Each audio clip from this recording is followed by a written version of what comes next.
Kur e prun në Tiranë, isha në vajta e gjeta në spital, me herë, ishin policat me vetë. Ta dini që ishte invalid dhe mundë në zemër? Po, i kisha thënë djale... Në Divjak, kush e disa herë kam tentuar të shkoja dhe thosha mos se ishim nga jashtë mbi gjithë familjarët, mbi 5-6 veta, bërtisnin edhe lagja për rreth komisariatit Divjakës e ka dëgjuar. Bildizë e kishte gjojtë njëri, e kishte hip te furgoni aty me fjalë nga këto thas. Kishte goditur stomak. Hip ato veglat atje.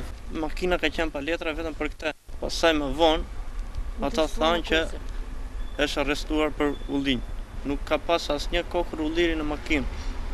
Nuk bëhet lla fare. Kjo është arsye që ju shtyni të bëni sot kallëzimin penal, e quani arrestimin të padrejtë? Të padrejtë. Dhe akuzën? Akuzën.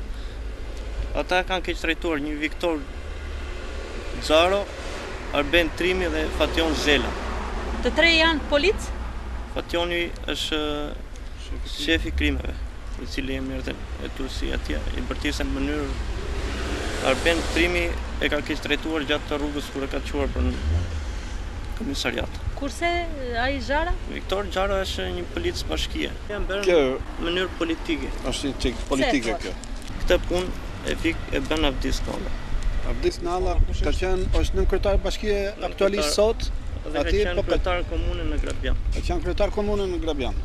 Për votat, vllai im ka qenë në zgjedhjet e fundit ka qenë kryetar komisioni dhe ka qenë Partisë Demokratike në zonë. Partia Demokratike dhe e ka fituar Partia Demokratike aty në Grabian.